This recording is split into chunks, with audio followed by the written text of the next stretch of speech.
Bienvenidos al canal. El día de hoy les presento este tema. ¿Qué es una fracción? Una fracción es una expresión de la forma siguiente, A sobre B, es decir, es una división. También conocida, una fracción también es conocida como un quebrado. Miren, vean que es una división, tiene un término en la parte de arriba y un término en la parte de abajo. Este término que está en la parte de arriba de la fracción se conoce como numerador.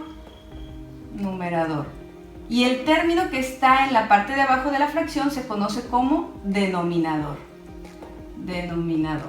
¿Sí? Entonces, lo de arriba numerador, lo de abajo denominador. Ahora, hay una nota muy importante en las fracciones. El denominador B, en este caso lo estoy señalando con la letra B, no tiene que ser igual que 0, o sea, B tiene que ser distinto que 0, ¿sí? Para toda fracción. ¿Por qué razón? Porque miren, si ustedes tienen, aquí se los voy a explicar, 5 sobre 0, esto es una fracción, numerador, denominador. Háganlo en su calculadora.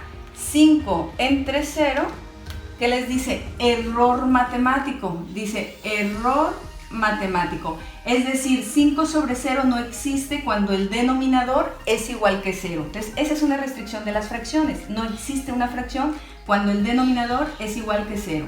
Ahora, si lo hacen al revés, si el numerador es 0 y el denominador es 5, háganlo en su calculadora también. 0 sobre 5, 0. La respuesta es 0. En este caso, 0 es parte del conjunto de números reales. Es un número racional, natural. Entonces, sí existe cuando el numerador es 0. El numerador sí puede ser 0, pero el denominador no, porque en este momento se indetermina la función. No existe la función cuando el denominador es 0. Entonces, esta es una nota muy importante que tengan, ¿sí? Bueno, entonces, eso pasa en una fracción. Ahora, recuerden que los enteros, los números enteros pueden ser positivos o negativos. Ya hice un video donde les expliqué el conjunto de números reales. Aquí abajo en la parte de la descripción les dejaré el link por si lo quieren repasar.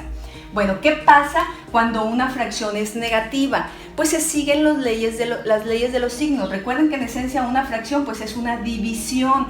Entonces ustedes requieren las leyes de los signos. Van a aplicar las leyes de los signos tal como las saben. Cuando tienen una división, si ustedes dividen menos entre más, la respuesta es negativa. Si ustedes dividen más entre menos, la respuesta sigue siendo negativa. ¿Qué quiere decir? Que si el numerador es negativo y el denominador es positivo, pues la respuesta es negativa. Y viceversa, si el numerador es positivo y el denominador negativo, pues la respuesta sigue siendo negativa. Entonces, bajo este principio, pues pasa esto. Miren, aquí tenemos menos 5 sextos. El negativo es el numerador.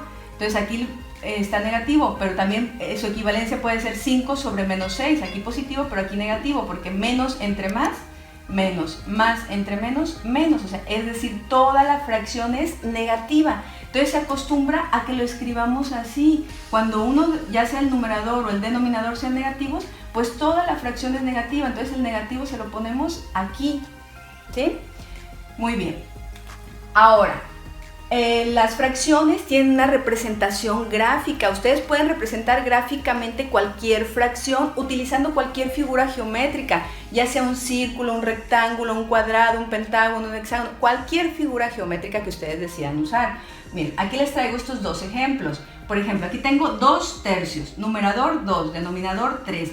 El denominador siempre es el que nos dice en cuántas partes se va a dividir en la unidad o la figura que ustedes tengan. En este caso, para este ejemplo, yo tengo un círculo. Aquí el denominador es 3. ¿Qué significa? Que el círculo lo voy a dividir en 3 partes iguales. Miren, ya lo dividí en 3 partes iguales. Ahora, el numerador es 2. Entonces, el numerador nos dice cuántas partes vamos a agarrar de ese todo, de ese círculo. Entonces, solamente voy a seleccionar 2. 1, 2. Entonces, 2 tercios equivale a estas 2 partes de este círculo, 2 tercios. Vean que aquí el numerador es menor que el denominador, entonces a esta se le conoce como una fracción propia. Fracción propia. ¿Sí? Una fracción propia siempre será menor que la unidad. Vean que no tenemos todo el círculo, 2 tercios equivale solamente a esta parte, a esto, ¿sí? Menor que la unidad. Entonces esta es una característica de una fracción propia. Ahora, aquí tengo otro ejemplo, 5 cuartos. Aquí el numerador es 5, el denominador es 4, significa que la figura la voy a dividir en 4. Recuerden que siempre manda el denominador cómo vamos a dividir. En este caso seleccioné este rectángulo, ya lo dividí en 4 partes iguales y de esas voy a seleccionar el numerador, que en este caso son 5. Entonces, 1, 2, 3, 4. Ya este rectángulo, pues ya seleccioné todo y nada más son 4 partes, pero aquí dice que son 5, entonces ocupo otro rectángulo dividido en 4 partes iguales y va para completar las 5. Entonces ya llevo 1, 2, 3, 4 y 5. ¿Sí? Entonces 5 cuartos representa esto, fíjense, un rectángulo completo y un cuarto más, o sea, un rectángulo completo y un cuarto más, o sea, una unidad, un cuarto. Vean que aquí el numerador es mayor que el denominador. Entonces, en este caso, a esta fracción se le conoce como una fracción impropia. Fracción impropia. Y una fracción impropia tiene enteros y tiene una fracción propia. O sea, siempre van a ser mayores a la unidad, siempre van a ser la unidad y más o más unidades con fracción propia. ¿Sí? Ahora, entonces ya saben que las fracciones pueden ser propias o impropias. Vean que aquí la estamos trabajando como fracción, pero las fracciones también las pueden representar con decimales, o sea, con fraccionarios, ya sean fraccionarios exactos, periódicos o inclusive irracionales, ¿sí? Por ejemplo, miren, aquí tenemos 2 tercios.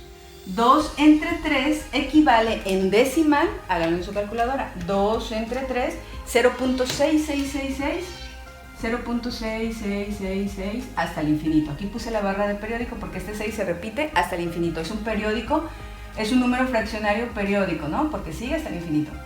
Entonces 2 tercios equivale a 0.66. Vean cómo las fracciones también tienen una equivalencia en decimales. Esta es una fracción propia, vean que es menor que 1, menor que la unidad. Esta es una fracción propia, entonces 5 cuartos también tiene su equivalencia en decimales. Entonces 5 entre 4, 1.25. 1.25. Entonces 5 cuartos es un número racional, fraccionario exacto. ¿Por qué es exacto? Pues porque vean que nada más tiene 2 cifras en la parte fraccionaria y termina 25, un entero, 0.25, o sea, 1.25, por eso es una fracción impropia, porque tiene más de una unidad, más de 1.25. Entonces, las fracciones, también conocidas como quebrados, las pueden representar así, en su forma de división, numerador-denominador, o en su equivalencia con decimales, con fraccionarios, ¿sí? Bueno, entonces esta ha sido la clase del día de hoy. Vean que les expliqué todo este principio de fracción con números reales, con el conjunto de números reales. Por lo tanto, este es un tema de aritmética. Pero en el álgebra también se aplica todo este principio, pero con expresiones algebraicas, cuando el numerador y el denominador son polinomios, o sea, son expresiones algebraicas, ¿sí? Bueno, esto ha sido todo por el día de hoy. Hasta pronto.